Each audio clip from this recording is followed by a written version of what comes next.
Bonjour, je suis Guillaume, bienvenue pour une nouvelle vidéo, pas dans la chambre noire de Goupil, mais à l'extérieur. J'ai voulu faire ça dans une sorte de petit vlog plutôt que de le faire en intérieur. Bon, si j'ai des inserts à faire, je les ferai en intérieur. Et donc voilà, je voulais faire ça un petit peu en vlog. Là, je vois que l'appareil photo, avec la fonction de reconnaissance des visages particuliers, il me voit moi en tant que personne, donc ça marche vraiment plutôt bien. J'ai mis l'appareil photo, pour que vous le sachiez, en AV, donc priorité ouverture, parce que si vous ne le savez pas, l'autofocus sur les appareils photo Canon a des petits problèmes lorsque vous passez au-delà de f10. Donc voilà, si vous avez un petit peu problème de vitesse, c'est normal, c'est fait exprès pour que l'autofocus marche bien. Et donc vous pouvez voir comment marche la stabilisation. Alors moi, tout d'abord, pour ce test du 14-35L, moi c'était une grande hésitation parce que moi je suis pas un amateur de zoom à la base et c'est vraiment faire de la vidéo qui m'a, fait m'intéresser à ça au final, parce que le problème que j'ai, c'est que je préfère mieux avoir une focale où je vois direct où il y a quels sont les défauts, et en photo ça va toujours plus aider à bouger dans le cadre pour aller chercher les photos que je voulais, alors que même encore aujourd'hui, le problème des zooms, c'est leur compromis. Comme vous avez plein de focales empilées qui sont mises dans un zoom, il y a forcément des focales qui seront compromises au milieu. Et donc, ça fait que certains zooms, vous pouvez avoir des endroits où moi, par exemple, quand je retouche des photos, j'arrive exactement à voir où est le problème. Et ça me dérange des fois un petit peu de me dire, ah oui, cette focale-là, je sais que je ne dois pas l'utiliser. Ce 14-35 ne fait pas exception à la règle, mais il a vraiment beaucoup de qualités qui font qu'il est intéressant, et donc je suis très content de l'avoir au final. Et donc on va voir dans cette vidéo ce que je lui trouve comme qualité. Est-ce que vous lui trouverez peut-être aussi, parce que peut-être que des qualités que je lui trouverai ne seront pas des qualités pour vous. Donc on va commencer ce test maintenant.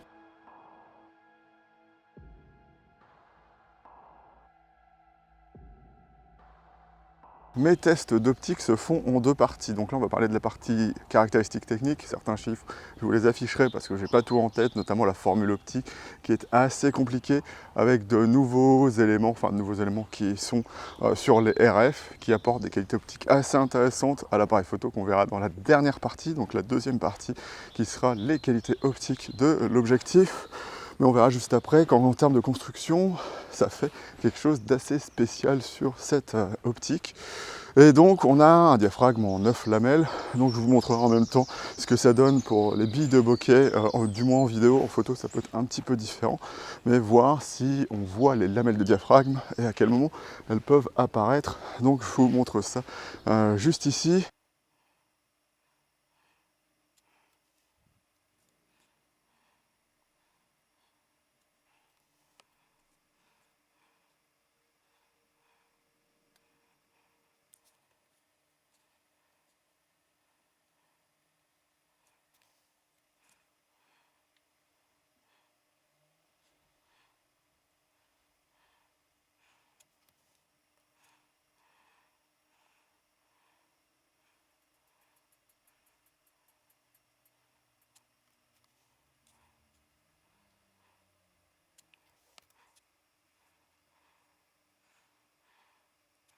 Neuf lamelles à f4, c'est parfait parce que au final, c'est surtout important sur les optiques qui vont vraiment ouvrir beaucoup. Si vous êtes souvent à des ouvertures modérées comme 5-6, plus une optique sera ouverte avec peu de lamelles, plus les lamelles se verront vite, puisque l'objectif sera fermé, alors qu'à f4 il est complètement ouvert, donc 9 lamelles c'est vraiment très bien pour cet objectif. En termes de construction, c'est là où ça va diviser les gens, parce que Canon a fait un choix fort de faire toutes ces optiques maintenant avec une coque en polycarbonate. Moi j'ai trouvé que au final c'est physiquement aussi solide. Alors je vais un petit peu mesurer ça, parce que en fait les optiques en métal c'est plus solide si vous prenez des optiques manuelles pour le cinéma. Voilà, c'est vraiment des fabrications faites comme des tanks, mais tout ce qui est aluminium ou fonderie de magnésium, surtout la fonderie de magnésium, n'est pas plus qualitatif au final que le polycarbonate, et ça a des gros défauts. Par exemple, moi j'ai mon pied Benro en alu, vous faites tomber un truc en métal dessus, par exemple en acier, ou même du métal juste un petit peu plus solide, et ça va marquer, ça va faire comme ça va passer comme du beurre à l'intérieur. Donc c'est pas forcément plus qualitatif au final, et surtout dans le temps, si vous utilisez souvent votre objectif et que vous le frottez juste légèrement, eh ben, il y aura beaucoup moins de problèmes avec une optique en polycarbonate. Mais pour tout ce qui est autofocus, tout ce qui va arriver du style les chocs thermiques et l'usure naturelle en rayant votre objectif, et ben, un objectif en polycarbonate, je suis désolé de vous dire ça, il résistera plus longtemps. Surtout qu'à la chaleur, le métal se dilate beaucoup plus vite que le plastique, il accumule plus vite la chaleur, donc les lentilles peuvent bouger. C'est pour ça d'ailleurs que les grands blancs sont blancs par exemple, ou toutes les optiques téléobjectifs sont dans plusieurs nuances de gris suivant les marques. Voilà. Donc du côté qualité, ce qui est intéressant à voir, c'est que je me disais ce sera pareil que la gamme d'en dessous, mais même là ils arrivent à donner un feeling à l'objectif qui est encore plus qualitatif, donc c'est vraiment bien de ce côté là. Le seul petit bémol que je verrais, c'est que c'est une optique qui a un zoom en externe. Donc vous la voyez bouger, elle bouge pas beaucoup, mais par contre la formule optique, comme je vous l'expliquais, un petit peu complexe, fait que au final on se retrouve avec un compromis où à 22 mm, enfin 20-22 mm, on se retrouve avec le zoom en position fermée. On l'a un peu ouvert à 14 et on l'a complètement ouvert donc à la position la plus longue lorsqu'on est à 35 mm. Donc c'est quelque chose d'un peu étrange, et je pense que pour avoir les performances optiques de ce 14-35, il a fallu passer par là tout simplement. Donc c'est un compromis que je suis prêt à accepter, mais certains d'entre vous seront gênés par le fait de ne pas pouvoir mettre en fait le zoom à l'endroit, enfin bloquer le zoom en fait en gros, et voir l'objectif à sa taille la plus petite. Voilà, c'est un petit compromis à accepter. Et je crois que du coup on a fini avec la partie caractéristiques techniques. Voilà, ce qu'on peut trouver de dommage, c'est que bien évidemment, comme tous les Canon, on n'a pas de bague d'ouverture. Mais bon, c'est un classique chez Canon depuis qu'ils font leurs optiques pour EF, ultrasonique, enfin voilà. C'est normal, donc si vous n'aimez pas ça, eh ben, vous n'avez pas trop d'autres choix, puisque Sigma n'a pas encore le droit ou n'aura pas le droit de faire des optiques. Et bon, moi je dis que c'est un petit peu dommage, alors que moi je m'amuse juste avec la bague, parce que c'est amusant, et après je la mets en automatique. Donc à vous de voir si c'est intéressant pour vous. De toute façon, si vous aimez Canon, vous serez obligé de vous acclimater à ça. Maintenant, on va parler de la qualité optique, certainement ce qui vous intéresse le plus ici, et l'optique est assez intéressante de ce côté-là, parce que pour le résumer assez rapidement, avant de passer vraiment au truc assez particulier, c'est que c'est une optique à la fois très très moderne, mais comme c'est un zoom, il y a certains petits compromis qui ont été faits qui la rendent vraiment intéressante dans certaines zones. Mais il faut que je vous explique ça plus en détail. Déjà pour le piqué de l'optique, il est vraiment très très bon. Il faut un peu mesurer ça parce que l'optique est vraiment un petit peu moins bonne à 35.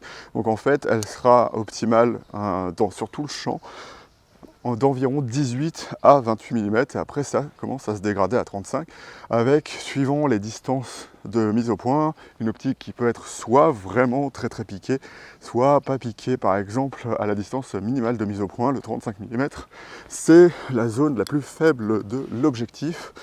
Donc c'est un petit peu dommage de ce côté-là. Et si je parle pas trop du côté 14, c'est que le 14 est vraiment très très piqué.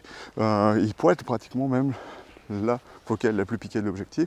Sauf que comme il y a énormément de distorsion dessus, en fait l'optique est plus un 12-13 mm avec beaucoup de vignettage sur les bords qui est corrigé pour arriver au 14 mm.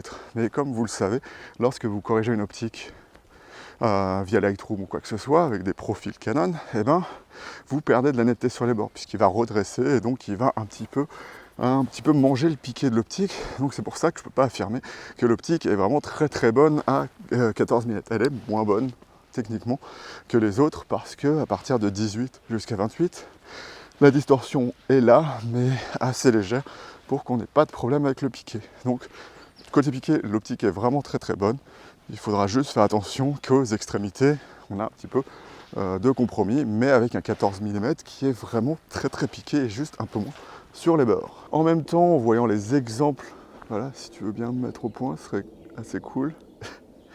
Donc en même temps, lorsque vous avez vu les exemples de piqué, vous avez dû voir qu'en transition, il y a quand même pas mal de vignettage. Donc suivant ce que vous aimez, vous aurez à corriger le vignettage et la distorsion Donc du coup, ce que je vous conseille de faire si vous aimez le vignettage, c'est de mettre le profil de correction tout le temps et d'aller dans le vignettage, aller en rajouter un petit peu pour récupérer un peu ça.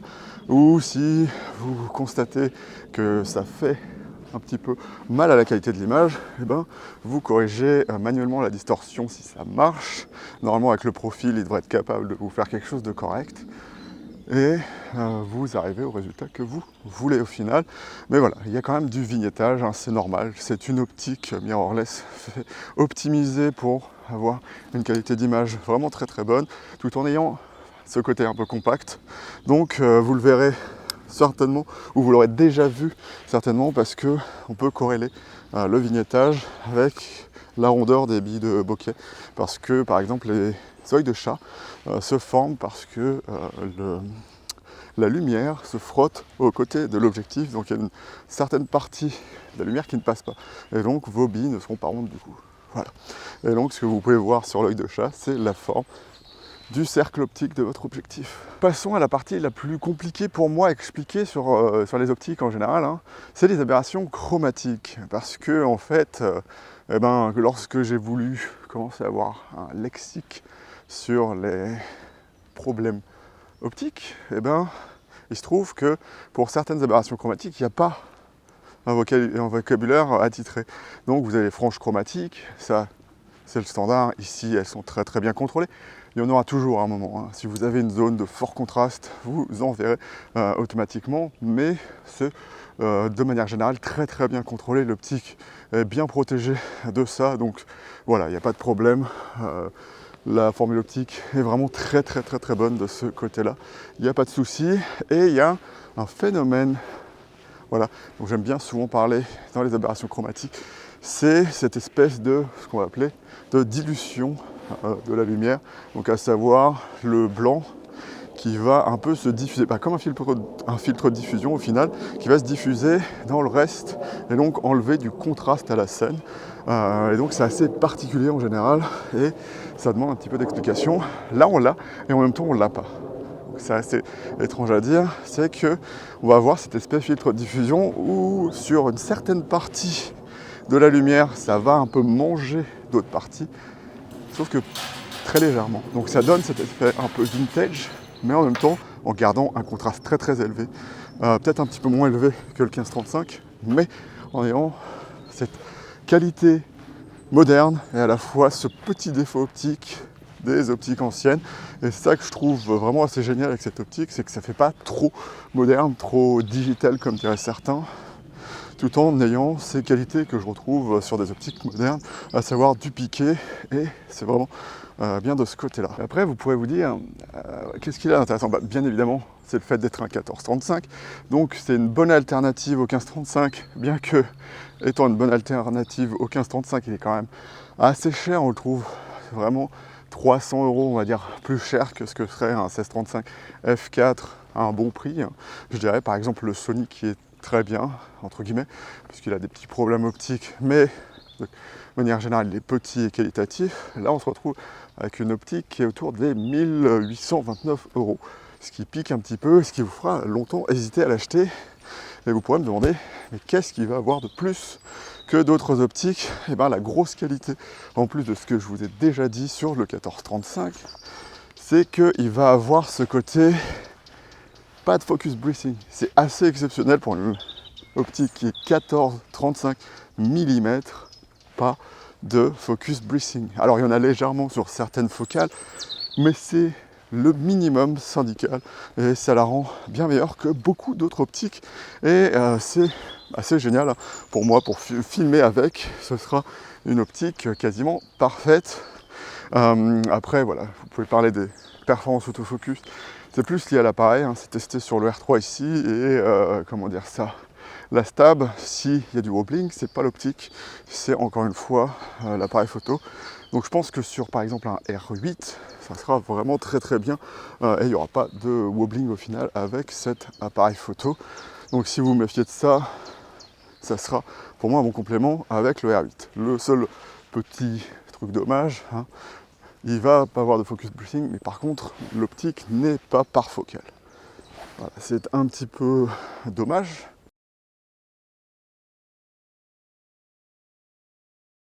Du coup, je pense que j'ai un petit peu fini avec tout ce que j'avais à dire sur l'optique, et donc on va passer à la conclusion. Je ne vais pas répéter les qualités de l'optique, c'est vraiment une optique qui est vraiment très très bien. Voilà, c'est ça que je vais trouver intéressant. C'est que bien qu'elle ait les mêmes compromis que n'importe quel zoom, en fait les compromis se retrouvent à des endroits assez spéciaux. Et en fait, c'est à la fin et au début du zoom.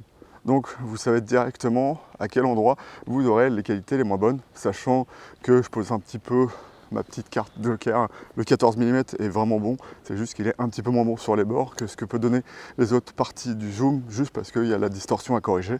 Mais voilà, c'est juste qu'à partir de 18 à 28 mm, c'est une optique vraiment exceptionnelle. Et donc c'est bien de ce côté-là. Il y a juste le 35 mm, où je vais un petit peu reparler de ça. Il y a cette dilution de la lumière qui est plus importante, donc elle a un peu vraiment cet effet un petit peu plus vintage sur le 35 mm, ce qui plaira à certains, ce qui plaira pas à d'autres, puisque on change vraiment le caractère de l'optique à 35 mm, même si on le retrouve un petit peu, c'est de 28 à 35, c'est juste que c'est beaucoup plus accentué lorsqu'on est à 35 mm. Mais ce qui va être pour moi un peu plus problématique à 35, c'est que le close focus est vraiment plutôt mauvais, alors que sur tout le reste du range, il est vraiment très très bon.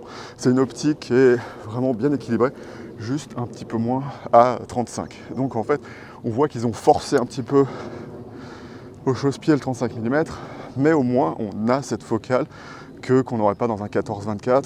Et voilà, le seul concurrent qui existe, c'est chez Sony le 14-24 f4. Ou sinon c'est le 1635, il n'y a pas une optique qui peut remplacer celle-là. Donc moi je la conseille vraiment très fortement et j'étais vachement étonné. Moi j'ai vachement hésité avec le 1535, évidemment c'est le prix qui m'a fait décider, même si j'ai un R3 derrière, mais je voulais voir ce que ça donnait ce 14 mm. Et je suis absolument pas déçu. Donc oui, moi je vous conseille cette optique grandement. Et je vais vous dire salut et à bientôt dans la chambre noire de Goupil pour une nouvelle vidéo de test d'optique ou d'appareil photo qui devrait bientôt arriver.